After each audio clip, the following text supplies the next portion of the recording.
paz e esperança em Cristo para você e para toda a sua família. Seja bem-vindo. Você está aqui no culto Esperança em Cristo, aqui da Igreja Batista Nova Esperança. Eu sou o pastor Michel e é o nosso encontro semanal. 42 anos de existência da Igreja Batista Nova Esperança aqui na Penha, na Vila Cruzeiro, né? Comunidade difícil, né? Complexa em todos os sentidos, mas o Senhor tem nos abençoado e a gente tem estado aqui desde então proclamando, anunciando que Jesus é a única esperança para todo aquele que crê. Antes era só da Vila Cruzeiro, agora é de todo aquele, né, que pode ouvir, né, pode acessar o som da nossa voz através da rede mundial de computadores.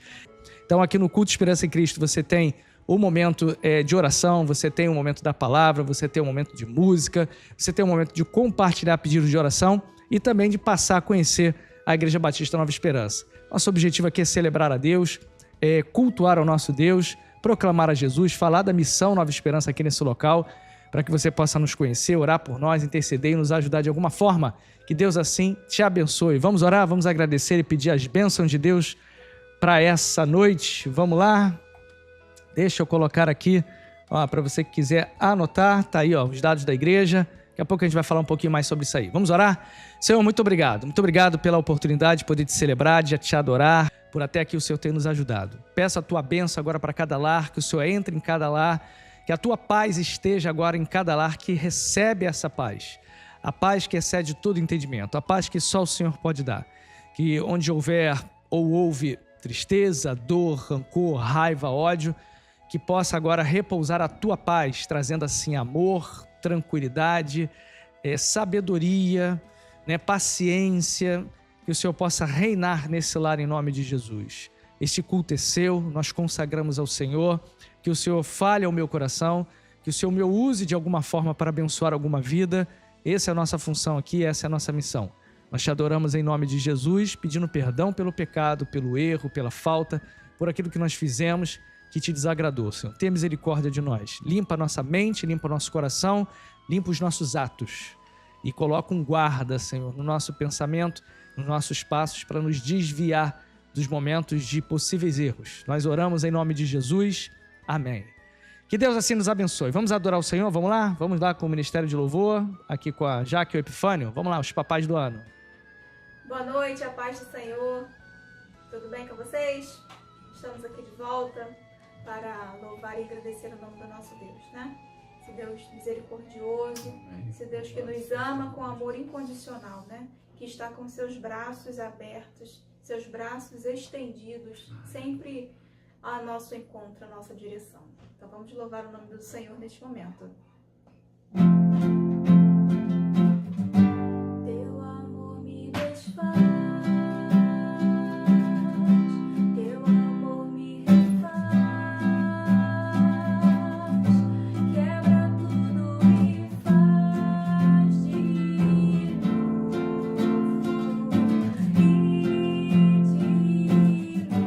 teu amor me desfaz, teu amor me refaz.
Deus te abençoe. Aleluia.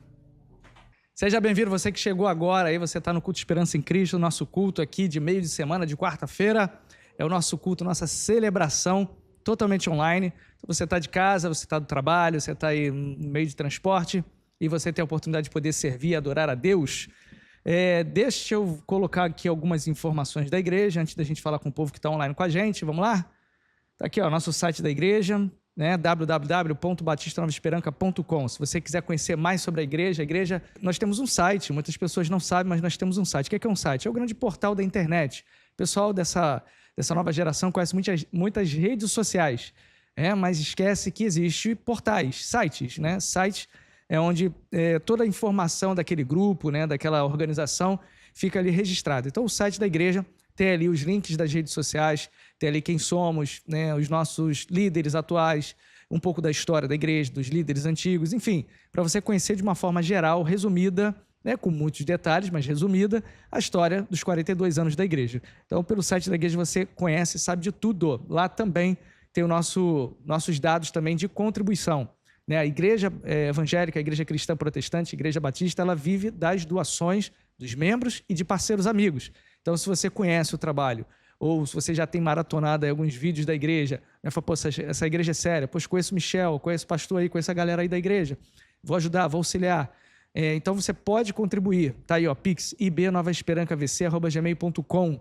E a gente crê, pela palavra de Deus, que aquele que semeia, né, aquele que investe no reino de Deus, há prosperidade. E prosperidade não é só dinheiro, né? Ela vem de várias formas possíveis. Então, a gente crê nessa promessa. Eu sou oriundo dessa promessa também. O Senhor tem me abençoado, tem me guardado, tem me feito prosperar em várias áreas da minha vida. E eu dou glórias a Deus por isso, porque eu sou também o mantenedor aqui desse ministério, né? Como membro, como pastor, né? Tenho as minhas contribuições colocadas aqui e fico feliz de ver isso sendo usado em prol do reino de Deus. Sempre na área eclesiástica, na área patrimonial, na área social, que é esse tripé que envolve essa parte financeira dentro do reino de Deus, aqui na missão Igreja Batista Nova Esperança. Então, se você quiser ajudar, tá aí, ó, ibnovaesperanca.vc@gmail.com.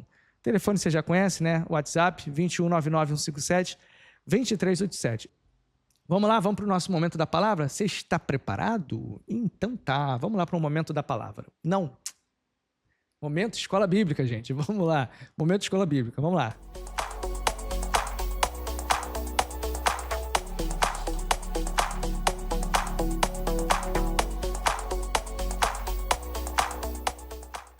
Pensem. No livro de Gálatas, Novo Testamento, o que Paulo diz que aqueles que foram batizados em Cristo fizeram?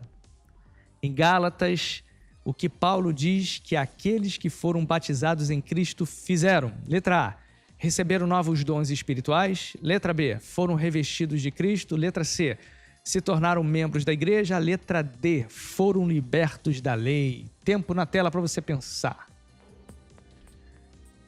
Você sabe que Gálatas era uma região ali, né, que pegava a região da Ásia Menor, Turquia. Muitas pessoas acham que era uma cidade, mas não era uma cidade, é uma região. Então pegava vários locaizinhos ali, Gálatas, é diferente de Filipos, diferente aí de Éfeso. Então, Gálatas era como se fosse uma região maior.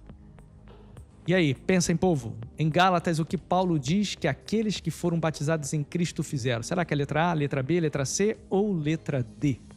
Receberam novos dons espirituais, foram revestidos de Cristo, se tornaram membros da igreja ou foram libertos da lei? Pensem.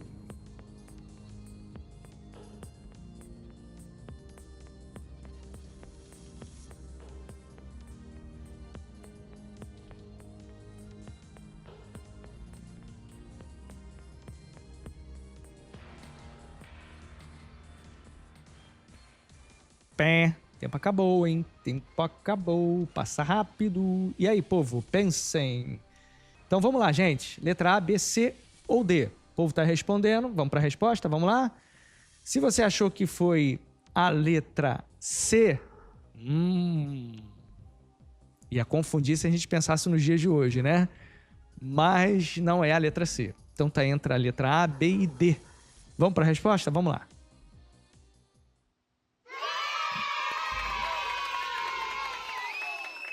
Letra B de bola, gente. Foram revestidos de Cristo. Está lá em Gálatas 3:27. Essa é a resposta. Se eu tivesse colocado o capítulo e versículo, ficaria muito fácil. Então, a ideia é dar uma dificuldade um pouquinho. Mas agora você vai conhecer. A gente vai ler esse texto também, porque um dos versículos faz parte da nossa reflexão de hoje. Então, a resposta está lá em Gálatas 3:27. Paulo diz que aqueles que foram batizados em Cristo fizeram o quê? Se revestiram de Cristo. Então, a gente vai ter o nosso momento da palavra e vamos meditar em cima disso. Vamos lá, vamos para o nosso momento da palavra.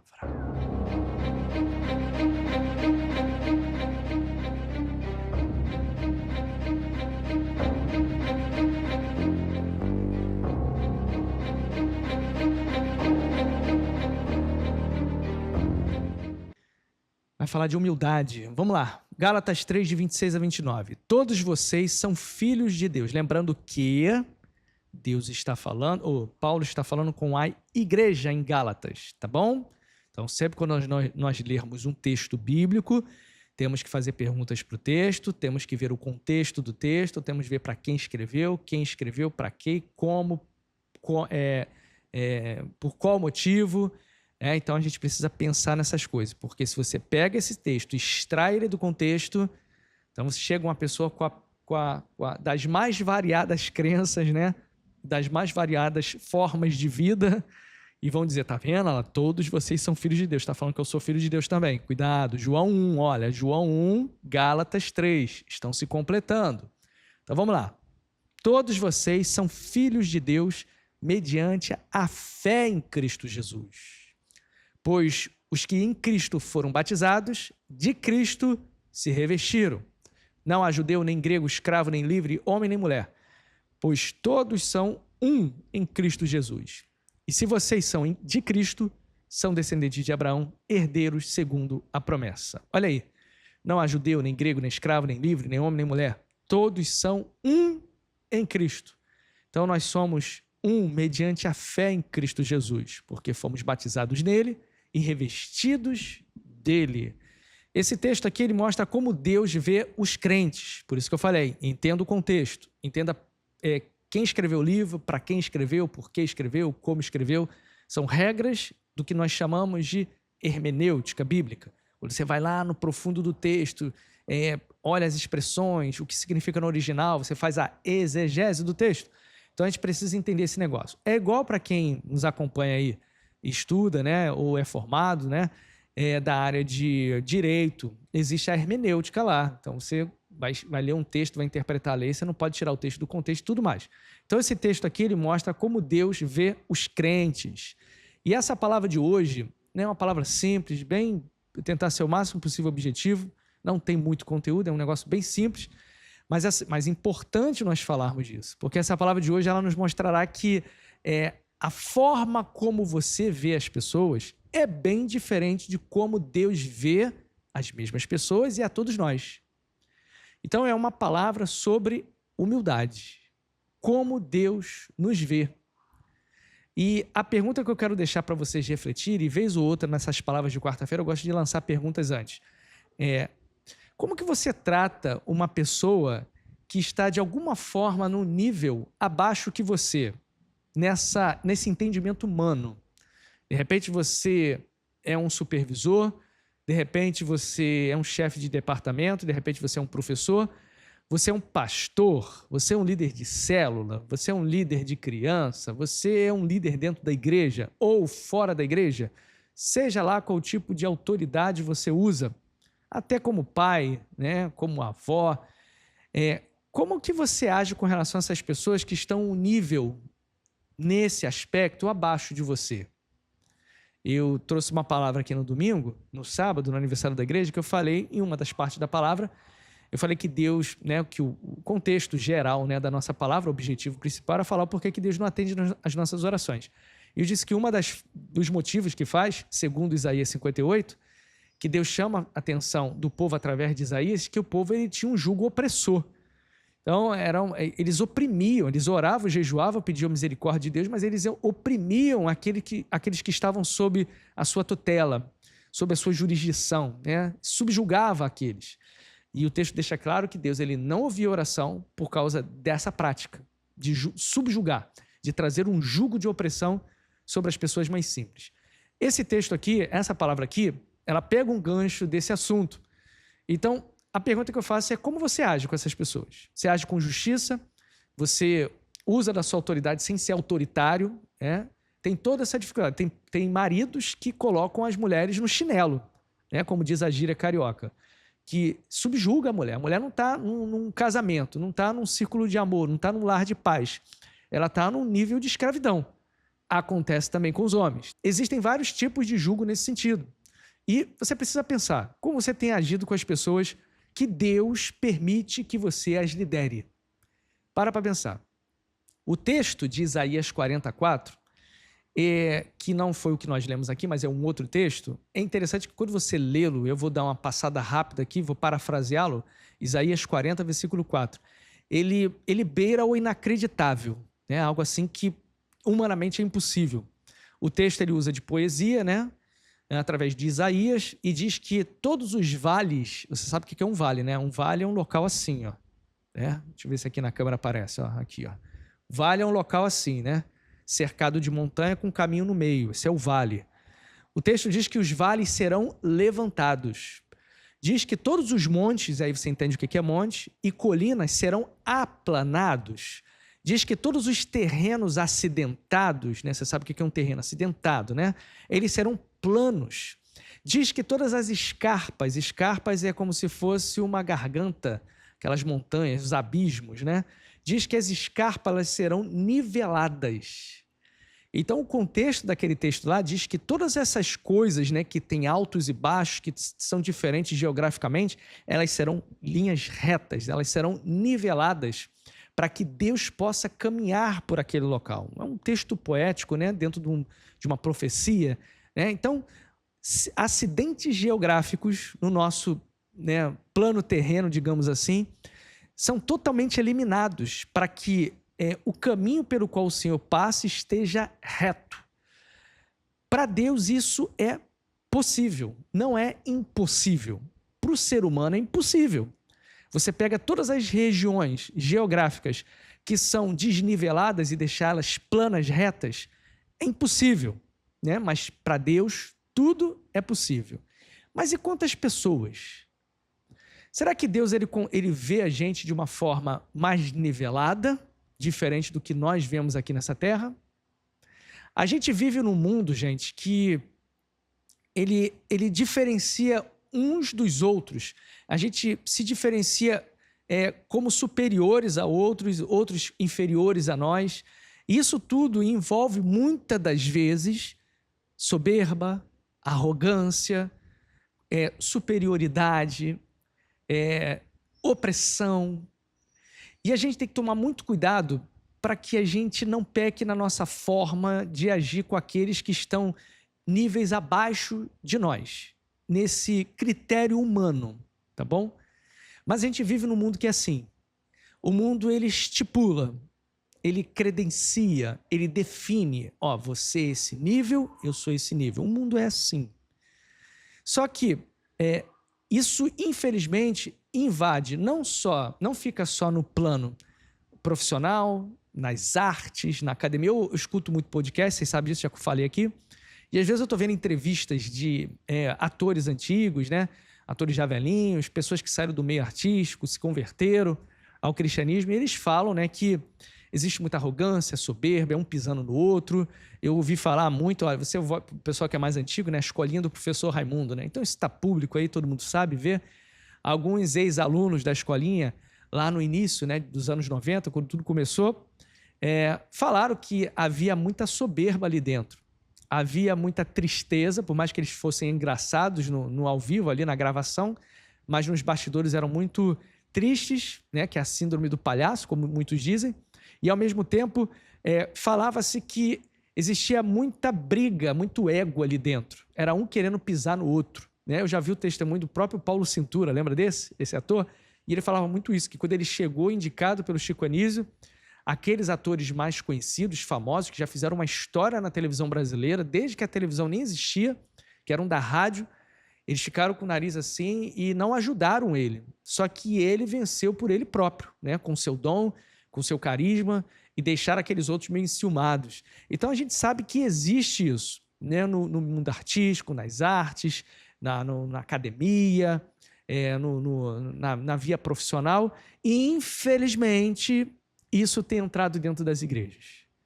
As pessoas têm sido muito arrogantes e soberbos, achando que elas são mais top de linha do que talvez outras, porque elas sobem mais um monte, porque elas oram mais tempo, porque elas fizeram um curso de teologia, porque elas são doutoras, porque elas são mestres em teologia, ou porque elas têm alguma patente humana superior àquele membro que está chegando agora. E assim usam de arrogância, de soberba e começam a pisar nos outros membros. Mas, quando a gente olha para a palavra de Deus, todos estão no mesmo nível. Todos estão no mesmo nível. Quando a gente olha, por exemplo, para a questão de natureza espiritual, Romanos 3,23 diz o quê, irmãos? Vocês que são crentes em Jesus. O que fala lá em Romanos 3,23? Que todos pecaram e separados, destituídos estão da glória de Deus. Então você vê claramente que nesse universo, né, natureza espiritual, todos nós somos pecadores. E quando o texto bíblico fala que todos são pecadores, não significa literalmente que todos, de alguma forma, já pecaram. Não. A nossa natureza, a nossa condição, né, nós nascemos em pecado. Mas todos nós estamos no nível de pecadores diante de Deus, porque nós temos a natureza do pecado impregnada em nós. O Kalel, por exemplo, ele tem 1 ano e 7 meses. Se o Kalel não tivesse a marca do pecado nele, ele não agia como ele age de algumas formas.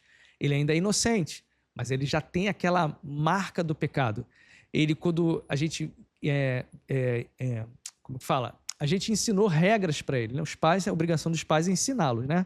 Então, desde que o Kalel começou a levantar o pescoço, a se mover, a engatinhar, a pegar nas coisas, a gente já falou, aqui não pode, sai daí, a gente já começa a criar as regras.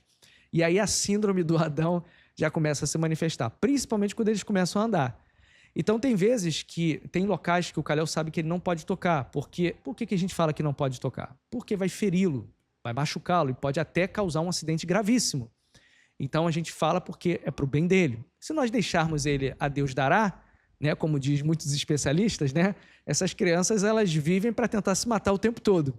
Então quem impede eles de se matarem somos nós, os pais. Então se você deixar eles a fazer o que eles quiserem, eles vão comer vida, eles vão se jogar do muro, eles vão fazer tudo, porque eles ainda são inocentes, mas eles têm a síndrome deles, então, do pecado neles. Então quando ele vai praticar alguma coisa que ele sabe que não pode, porque existe uma lei, olha aí, a lei, né? Lembra da lei de Deus?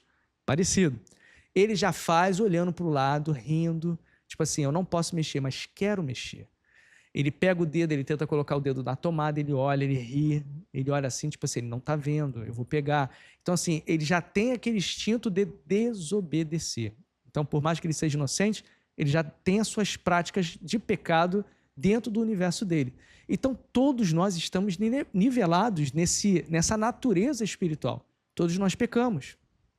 E fora a questão também espiritual, a gente sabe que dentro desse nível pecado, né, não existe pecadinho maior ou menor para Deus.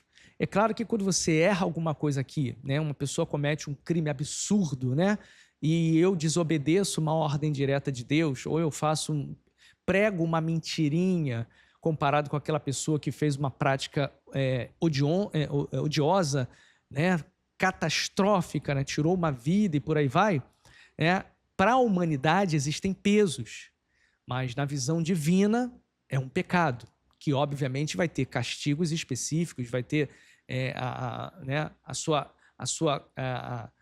o seu castigo específico até no nível espiritual, lá para a questão do inferno, do céu, se não se arrepender. Mas para Deus é pecado. Então não existe o pecador maior ou o pecador menor. Deus está olhando daquele aspecto ali. Dentro do resgate da fé,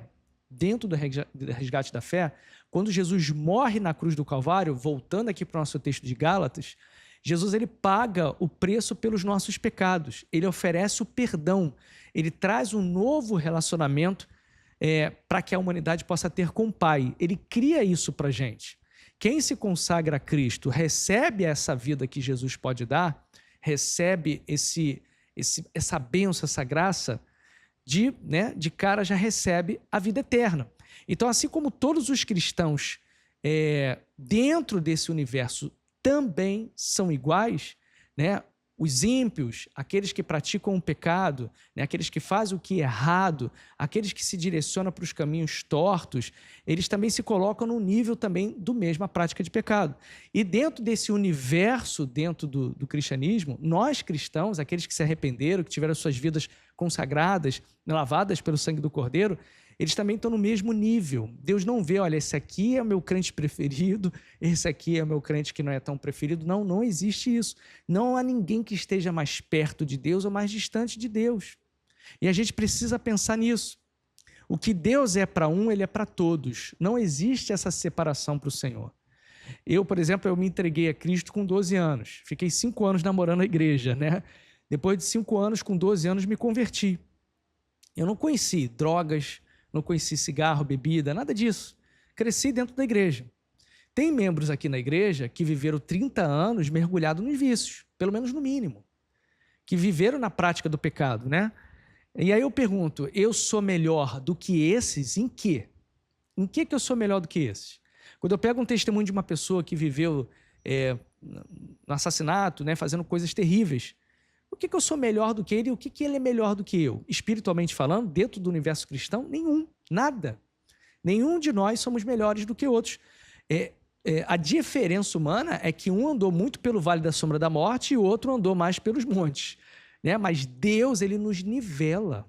Então, por isso que eu estou falando que essa palavra, irmãos, é uma palavra para a gente refletir sobre humildade, sobre como nós tratamos as pessoas, tanto fora da igreja, no nosso meio social, quanto dentro da igreja, principalmente, que é o nosso método aqui, é o que a gente está, né, o nosso universo aqui desse momento.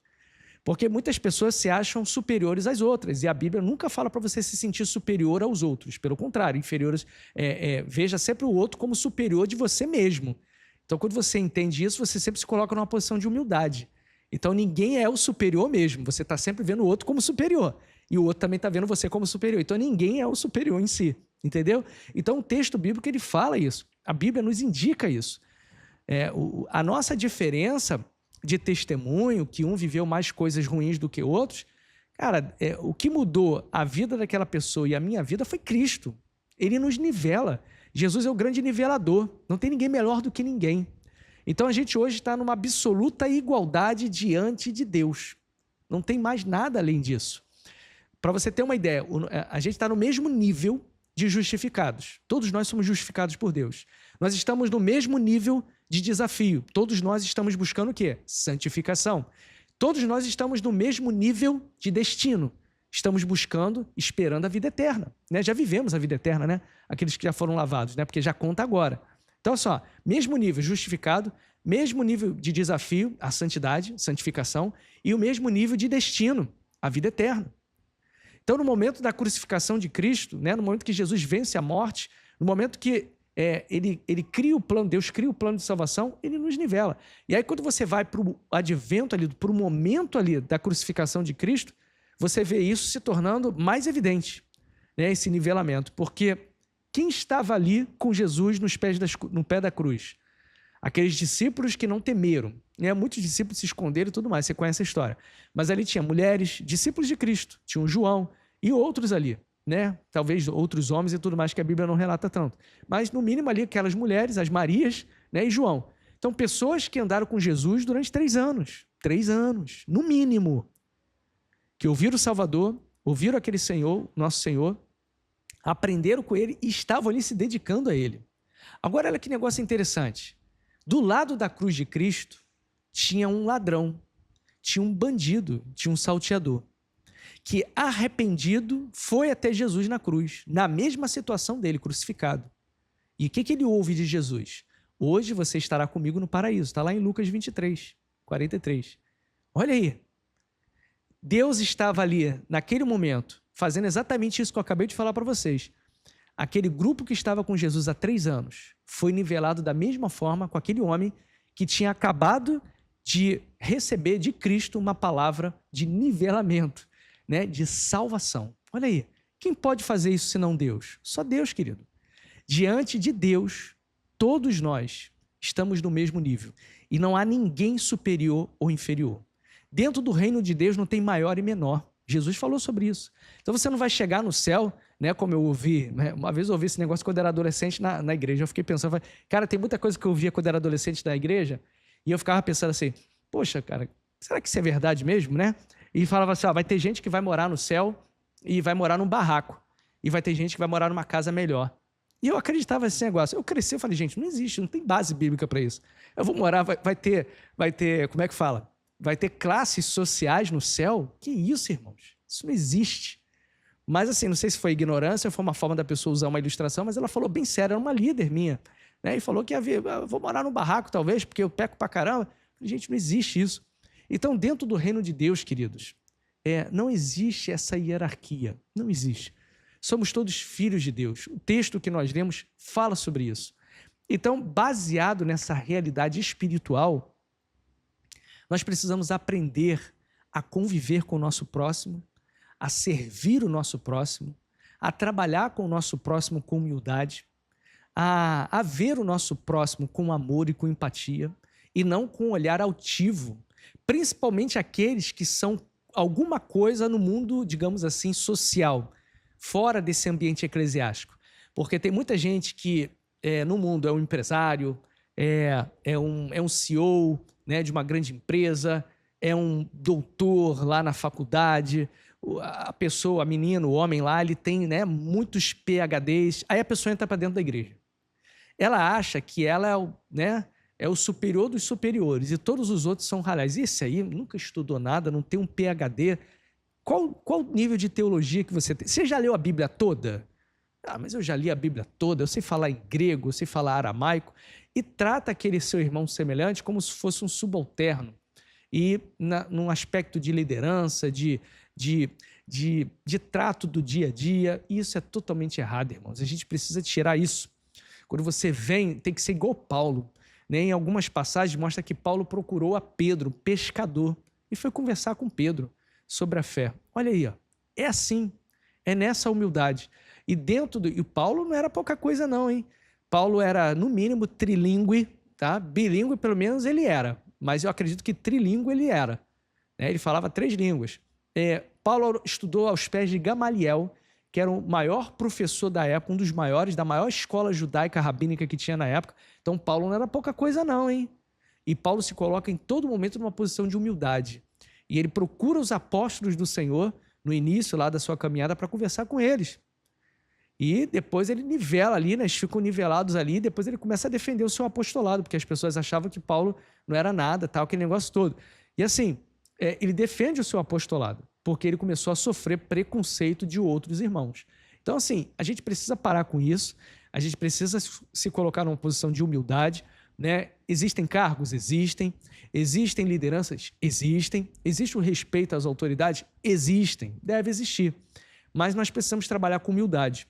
Né? O servo, aquele que precisa servir a um que é superior, ele precisa servir com amor, com respeito, obedecendo. E aquele que é superior, ele vai pedir àquele seu servo, ele vai tratar com aquele seu servo, e servo em vários aspectos, com humildade, né? Com sobriedade, com respeito, né? Para que nenhum dos lados sejam machucados, porque em Cristo nós somos uma única coisa, gente. É um mesmo nível. Deus não faz acepção nesse nível, nesse aspecto. E é isso que a gente precisa aprender.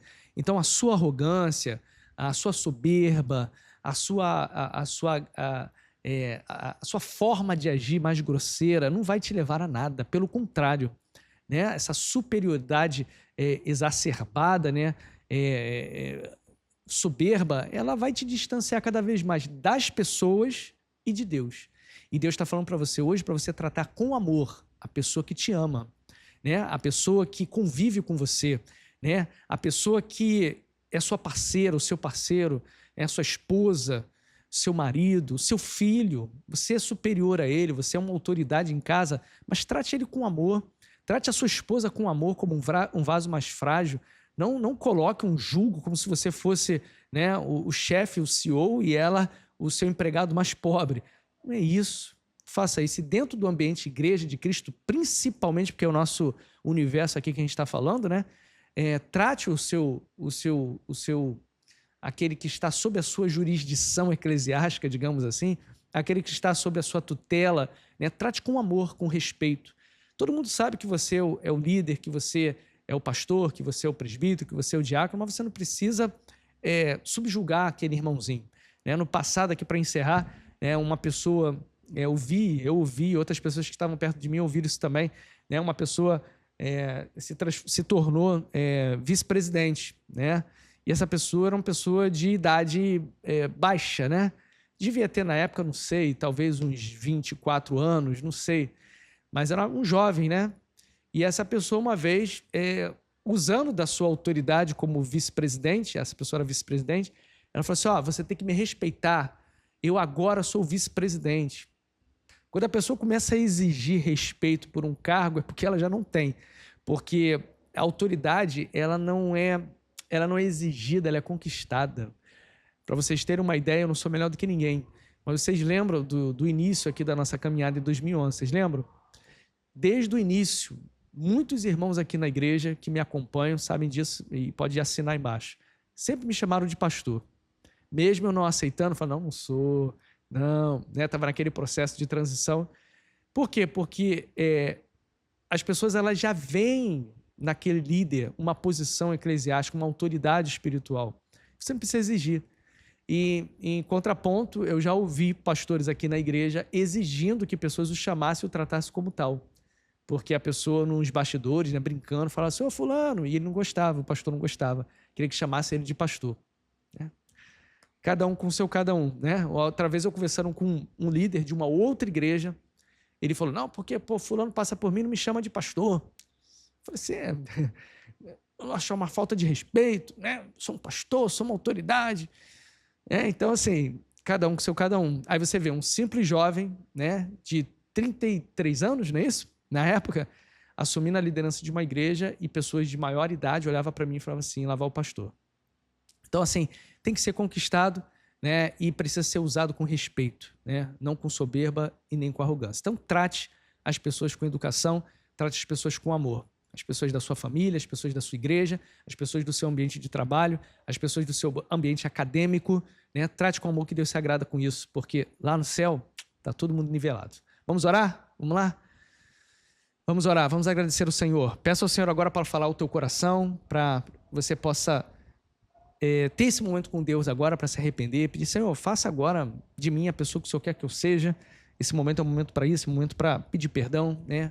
Para reconsiderar algumas atitudes, voltar ao primeiro amor. É o momento da consciência, é o momento da reflexão. Isso é importante para a gente crescer na fé. E você tem a oportunidade aí de fazer isso agora e de falar com o teu Pai. Vamos orar. Senhor, muito obrigado, Senhor. Muito obrigado pela oportunidade que o Senhor nos deu de poder te buscar nessa noite, de poder tratar de coisas espirituais, de falar dessa questão da arrogância, da soberba, do trato com o nosso irmão, dos nossos amigos, né, no ambiente de trabalho, no ambiente familiar, né, de tirar de nós a soberba, a arrogância. A gente sabe que o Senhor resiste ao soberbo e dá graça aos simples. O Senhor sabe que, né, a soberba, né, ela precede a ruína, né? Então, que o Senhor possa nos ajudar a ser mais humildes, a saber usar a nossa autoridade sem ser autoritário, a saber usar no nosso trato diário, né? Falar com amor, né? Com o nosso irmão, com o nosso próximo. O Senhor nos abençoe e nos ajude a agir com seriedade e sobriedade, porque sabemos que o Senhor nos vê, né, nivelados, e como cristãos que fomos um dia chamados pelo Senhor e recebemos o Senhor como Salvador, o Senhor nos nivelou, porque fomos todos batizados no mesmo nome, né? Somos revestidos do Senhor, então estamos nivelados no teu amor. Então, Senhor, que possamos andar nesse amor, que possamos andar em comunhão, né? Em unidade. Sabemos que unidade, né, é diferente, né, de uniformidade, né? Não é que todo mundo vai ter o mesmo gosto, vai usar a mesma roupa, não é isso. Mas é dentro do propósito, nós estamos inseridos, nós estamos caminhando pelo mesmo caminho. Então, que nós possamos aprender dessa forma. Nos abençoe, Deus, que a Tua palavra possa registrar no coração e possa frutificar. Nós te agradecemos. A começar em mim, me ajude, Deus, a praticar a tua palavra, a não ser apenas ouvinte, mas ser um estudioso, um aprendiz e praticante. Assim como todos os meus irmãos, irmãs e amigos que nos acompanham agora. Nós oramos e te agradecemos em nome de Jesus. Amém. Queridos, obrigado aí pela presença, muito obrigado aí pela audiência. Que Deus continue a falar com você durante essa semana. Continue nos acompanhando aí pelas redes sociais, né? Você sabe aí como nos acessar. Tá aí, batistanovasperanca.com. Qualquer dúvida, nos procure. Continue orando pela gente, nos ajudando de alguma forma. As contas vêm chegando já. Então que Deus possa nos dar sabedoria para usar esses recursos e sempre abençoar o reino de Deus. Porque nós estamos aqui com o propósito de cumprir a missão de Jesus. Ide por todo mundo, pregar o evangelho, batizando no nome do Pai, do Filho e do Espírito Santo e ensinando as pessoas a guardarem tudo aquilo que Jesus nos ordenou, sabendo que Ele está conosco todos os dias, até a consumação dos séculos. É a nossa missão, é o nosso propósito, é a nossa esperança. Que Deus abençoe, querido. Fique na paz.